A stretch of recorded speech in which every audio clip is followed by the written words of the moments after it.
You are listening to the Vibrant Life Podcast, episode number 5. The Vibrant Life.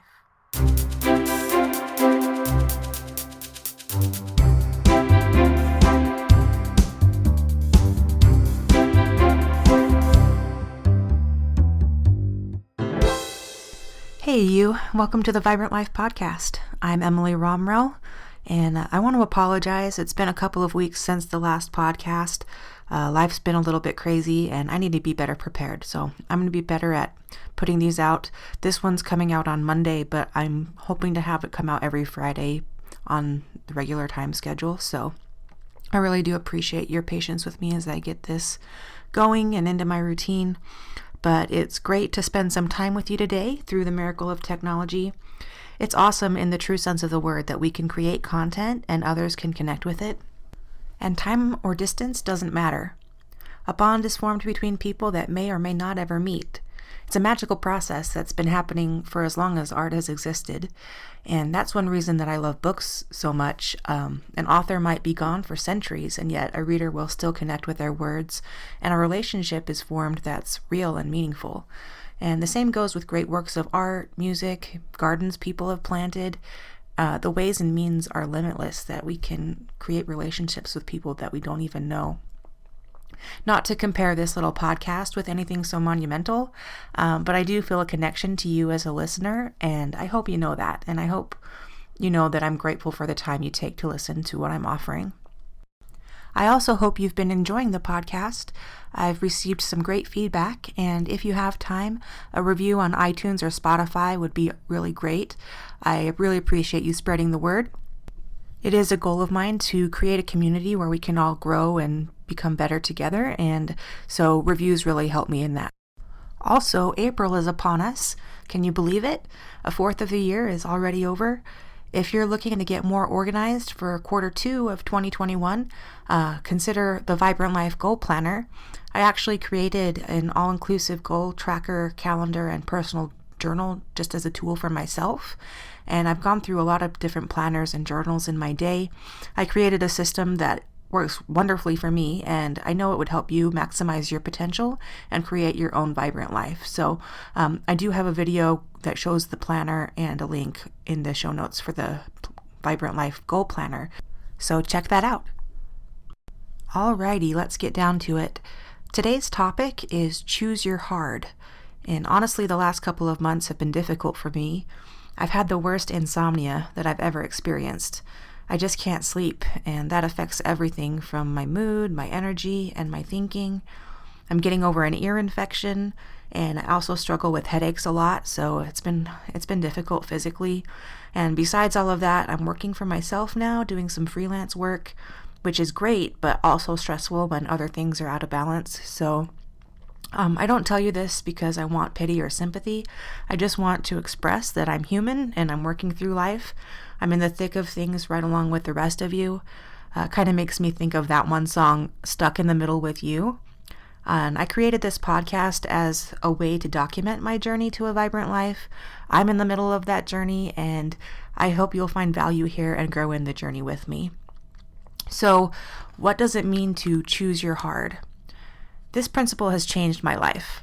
It's a lesson I've felt like my soul kind of always knew, but is taking time for my mind and heart to accept and actualize. But practicing and working on true principles is what life is about, right? You're probably wondering when I'm going to get to the point, and I promise I will, but I want to talk with you about my personal journey over the last few years. This will give you the context of where I'm coming from, and then you can better understand my message today. So, I've dealt with depression and anxiety since I was 12 or 13, and I'm 35 now. So believe me when I say I know what it's like to deal with pain and trials over a long time and wonder if life will ever get better. A big side effect of those struggles is that I became extremely overweight. I've experienced some dark times, and maybe the worst was at the beginning of 2018. I felt as low and as helpless as I could ever remember. So I made an appointment to talk with my bishop.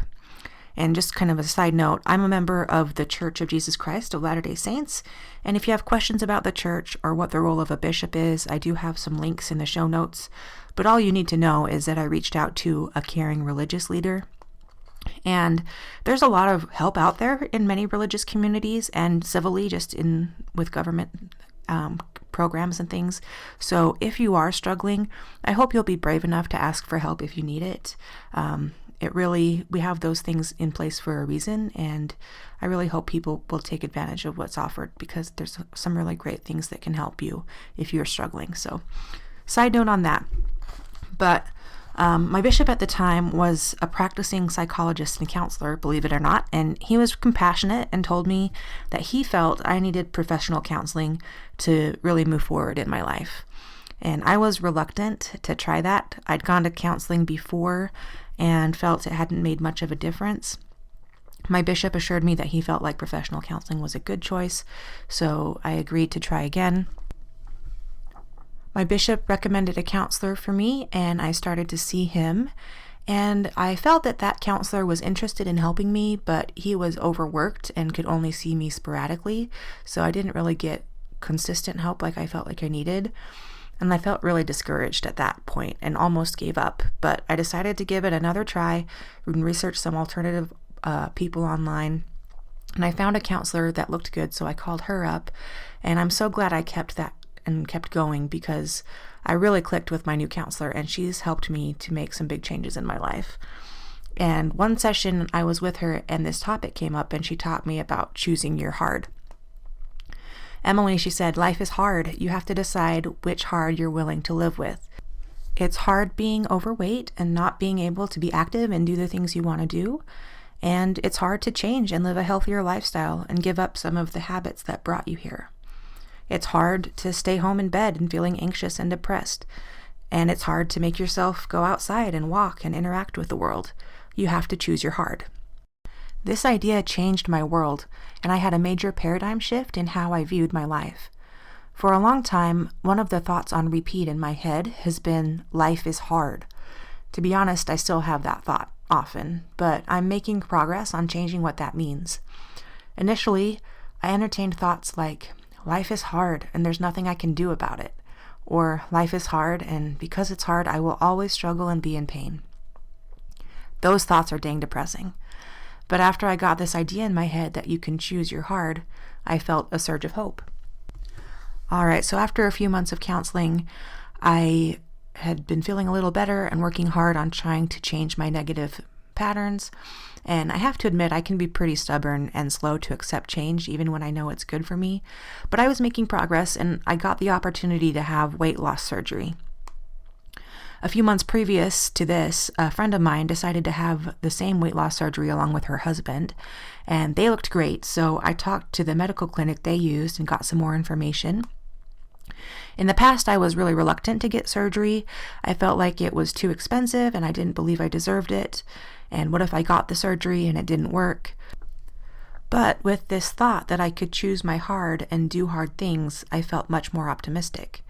And my parents were extremely supportive and helped me all kinds of ways in like finances, physically and emotionally. They were with me through the whole process. And it happened really fast. Within a month of considering the surgery, I had the operation and it was done, and I was on my weight loss journey. I don't have time to go over my whole story on this podcast episode. The process of losing weight after the surgery was not easy either. I didn't manage my diet and energy very well. And there were many days where I was close to passing out because I felt so tired and weak. I had to learn how to manage my energy and nutrition. I'm still learning, but I'm a lot better at it now. And 2 years later, my life is transformed. I gotta tell you, I've lost over 170 pounds. I can exercise and do a lot of physical activities that I couldn't do before. And one of the main thoughts on repeat in my head during those extra hard days was just that one of like, just choose your hard. You can do it. You can choose the hard that is going to give you something. And, there's a multitude of reasons why people are overweight or struggle with depression and anxiety. For me, the weight was a physical symptom, I think, that expressed the turmoil and negativity I felt inside. If you asked me today, I wouldn't say I'm cured. I still have dark days, and I still have to constantly work on my thoughts and habits. I'm not ashamed to tell you that I take medication that seems to help, and I'm still in the process of defeating my demons. Like I said, I'm stubborn and I don't like change, but my heck, guys, my life is better. There's a difference in choosing the hard where you're isolated and defeated versus the hard where you do the work and put in the effort to change. Both ways of life take a lot of energy, but only one way provides positive results. Choose the hard that gives you something back. Lately, I've also been thinking about effort versus struggle. In the past, and occasionally still in the present, I think thoughts like, life is hard and I'm just tired of struggling all the time. I remember my 6th grade teacher in elementary school. He was a wonderful man, and he always used to say, life's hard, then you die. It's one of the truest statements I've ever heard. He said it as a way to stop complaining in class, and I also think as a way to tell his students that they could do hard things. It's just part of life that you have to deal with pain and heartache. But I believe most of us make life a lot more difficult than it really needs to be. Now I'm working on thinking thoughts like, life takes effort. Effort's a good thing. Work is a good thing. One of my new favorite mantras is, if it doesn't challenge you, it doesn't change you. And there's a big difference between effort and struggle. Effort is the energy that it takes to make things happen. Struggle is added energy and stress on top of the effort. We struggle when we think thoughts like, I can't do this, or that is too hard. You know, it makes me think about doing chores as a kid. My mom was so patient with me. I hated doing dishes because I didn't like getting things on my hands, and I would often drag the chore out, and a 10-minute job would turn into like 30-40 minutes of torture. And it was the resistance I felt towards doing something I didn't like that caused all of the trouble. You know, it's still not my favorite thing, but I'm okay with doing dishes now. I can just dig in and get the job done. But now I feel a resistance toward other hard things like meeting new people and creating new relationships, or working on and creating the life that I really want, which can be pretty scary to me. And I want you to know that I still struggle. I still have demons to battle. I'm stuck in the middle of life with the rest of you, but I've learned that it's okay to admit that. And sometimes just admitting that we have a struggle diminishes it, and we find the strength to put in the effort and overcome that difficulty. I'm actually so grateful for this podcast and the chance to express these feelings, because the last few months have been challenging, to say the least, for me. But in creating this podcast episode for you guys, I've reminded myself that I've overcome a lot already. I can continue to put in the effort to be better and create a vibrant life for myself. I can choose the hard that works for me, and you can do that too. So I really appreciate you being here today, and thanks for listening, and live the vibrant life.